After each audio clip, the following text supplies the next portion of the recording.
Happy hunting. Hunt me.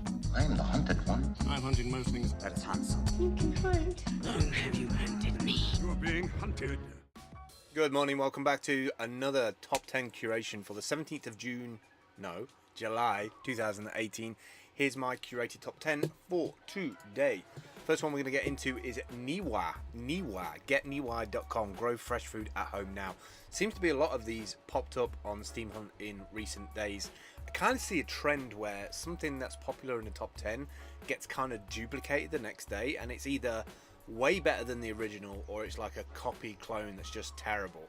But when it comes to like ecological environment, climate, I kind of like switch off a little bit in terms of the quality of this stuff, because to be honest, anything that suggests people to grow their own food or to pass this on to generations is good in my book. It's kind of interesting how this goes full circle, because when I was a kid I used to go down to my granddad's greenhouse down the bottom end of the garden, where he used to be like tending to his tomato plants, the seeds that he brought back from Spain, and it was food that we all ate. But he used to spend a hell of a lot of time down there. I think it's because he was having a crafty smoke, but also tending all the plants. We don't have that like physical connection, or at least not as much as we used to, because we obviously buy a lot of our stuff from supermarkets and local shops, little express stores that kind of didn't exist in my granddad's era. So this is the smart indoor garden for you. Fully automated, which is always a good thing, and connected hydroponic system that lets you grow in your home all year round. Climate control, smart lighting, automatic irrigation, faster growth. So I mean, that's it on a massive scale on the right hand side. Decades of farming knowledge in one unit, knowledge of 1,000 farmers, putting that in your hands. This looks like a really cool device. It's got a little app that goes with it. Let's see how much this thing is. If it's over 500 bucks, it's going to be a problem. It's around about 500 bucks. So that's a pretty good deal. I kind of like that. I really like the premium one. For the extra 100 bucks, then you might as well go for the top level one.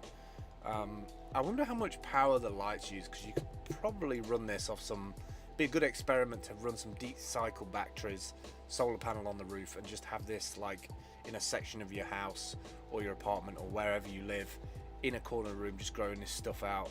I would love, for instance, to grow tomato plants. I think that would be fire. Next up is OpenMV.io. So this OpenMV is a small low-powered microcontroller board that allows you to easily implement applications using machine vision. So normally you would have to have like the Raspberry Pi, and then you would have the camera, and then you would probably run stuff at software level, which is not great. It's pretty slow, a bit clunky. So now we have a new version where they've actually put the chip, the actual hardware, on the board as well next to the camera. So that makes this thing a hell of a lot faster. So you program the OpenMV camera in high-level Python. It comes with a bunch of operating scripts already.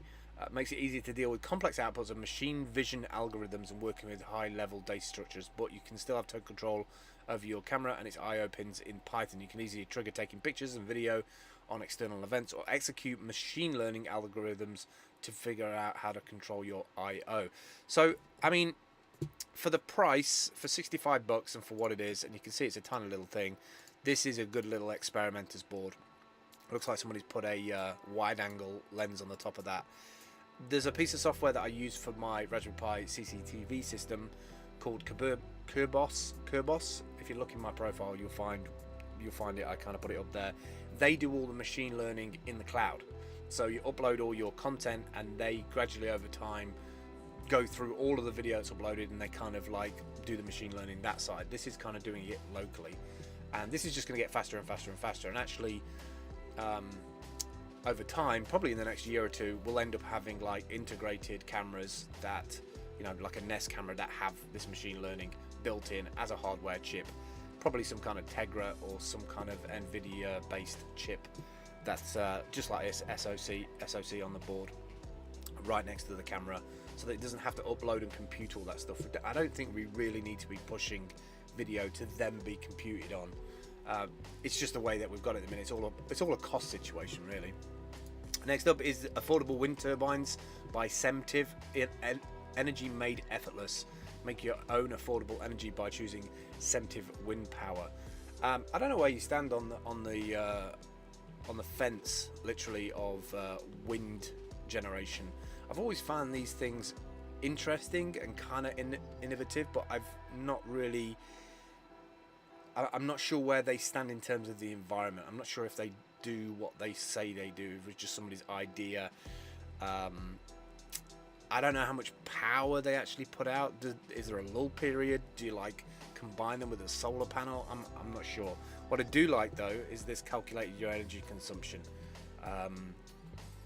I'm kind of more interested in solar than the wind, to be honest. At least at this level, like big wind turbines in the middle of nowheresville, they obviously work. Although we do have like weird regulations where local governments will pay a wind turbine company to have it switched off for a year. They'll actually physically pay the money to have it switched off for X, Y, and Z reason. I saw that happen about 30 miles away from here, that they only just switched them on after installing them for 2 or 3 years. They had some kind of subsidy where they asked them not to run them for some strange reason. I'm not quite sure. I didn't do any deep diving, but it seems to me that people really haven't caught up with the benefits of this stuff yet. And I'm waiting for this to be innovated on. Like I think that design could be even more efficient, and it can be more enclosed, cause less dangerous activity for wildlife. Because let's be honest, we're running out of bees. We don't need to be slicing the damn things up with these things. Bitsource.io. Components are building blocks. You are the architect. Imagine all your components organized on the cloud, made discoverable for your team, and synced in all your products. That's Bit. Man, there's just so many frameworks, so many add-ons, so many ways that people look at stuff and then like deploy an idea. You could end up learning this, and then within 3 months or 6 months something else comes along. It's impossible to keep up. So what's this? Bit add source components, tracking 4 new components. So it seems to be some kind of framework for bolting in components that you can like reuse. So increase code reuse, reduce overhead. Bit creates a faster workflow for sharing, discovering, and using components and modules in different projects. I mean, it kind of makes sense to me, and the design of this is really fire. I really like that. Creates a faster distributed workflow for developing components from different repositories. Using Bit, you can import components into any repository for further development, even if they're installed with npm. Changes can then be synced across projects with smart updates and cross-repo component change merges. Nice. I mean, you've just got to take one of these and run with it, right? Until something else comes along with a better feature in it, or it works better. I think that's one of the scary things about programming for me, is that I don't want to spend like so much time on something and find out there's like something like this that just plugs in and just can track all those components across the project. I guess that it's all very well learning like Python and learning JavaScript, but then it's learning what other additional things, helpers are out there that could save you a lot of time from writing your own damn thing. Next up is Tupor. Coffee is very important to me in my life. This unit is kind of cool because it's got the AeroPress at the top here. Tupor, an accessory for AeroPress coffee maker. Make a brew for 2 with 1 press using the AeroPress coffee maker and Tupor. I mean, it's kind of a smart idea. I know it's plastic, but the fact that you can just bolt your AeroPress, your existing AeroPress, into the top, and then you just like have 2 cups at the side of it. This would be great for on the road. It looks like somebody from Manchester made this. They originally needed. How much did they originally need? It doesn't say. They've raised 9,000. It must have been £9,000 they needed because it's 107%. Next up is Sync, CNYK. Helps you use open source and stay secure. Continuously find and fix vulnerabilities in your dependencies. For developers, for DevOps, for enterprise security. Named May 2018 Cool Vendor by Gartner in application and data security. 120,000 developers using it, 1 million packages monitored, 100,000 projects protected. I mean, let's be honest, in these times we need applications like this, and we need people supporting projects like this, because vulnerabilities is our biggest threat in software and hardware, at a hardware level as well, with the vulnerabilities in hardware that we discover all the time. Next up is Gift a Green greeting cards. Love this idea. Love the idea that instead of sending a greeting card of cardboard that's just going to get thrown away and get reused, they can send one with organic microgreen seeds. You send it and your recipient gets to plant, grow and eat it. Perfect. Unique greeting card with organic and edible grow your own gifts inside. Happy birthday, and then literally just like, I think it's genius. The design is really nice as well. I love the fact that they've got like a little the little rip thing in the middle. So it's got that happy birthday on the front of it, so I can presume you customize that, and then people literally open it up, fill it up, grow the stuff, put it on their salad. Genius idea. Next up is Stack, is a TweetDeck for your social apps, all your social apps on your screen: Facebook, Twitter, Instagram, LinkedIn, Pinterest, Dribbble, and Flickr. I think this is great if you've got a second screen that you can capture in OBS. I think this is good for live streamers as well. If you want to have a moment where you just take a bit of time out, have some coffee, or maybe on your coming back soon screen, you could just have all your socials displaying on screen while you wandered off and did what you needed to do. And this is really stylish. It's kind of like, well, it's exactly the same as TweetDeck, apart from like the way it looks on screen. I'll try and mute this. It's just like a blank screen with like boxes in it. You can have it kind of transparent, and then you can just add your like Twitter, Facebook, Instagram, all that in it. Really sweet. Definitely something that I'll be playing around with. Next up is Smart Putter. Now, I'm not a golfer by any means, and I'm probably a terrible player, but I can tell from something like this, this is just a geek's nirvana in terms of learning how to play golf from a putting perspective. I think this is a putter. I don't think it's like a full-on thing. Maybe they're doing the putting thing first, and then they'll develop a whole series of these things. But if you're into your technology but you're not a golfer, I could definitely see myself playing with something like this, because if it can give me a lot of like data back about stability and my balance, I don't know, I would play it, because I'm probably really bad in terms of like angle and distance. As I get older, my eyesight's not as good. I would definitely play with this. I wouldn't buy one, but I would definitely play with this. And finally today, the Luminiser, powerful LED light from a candle.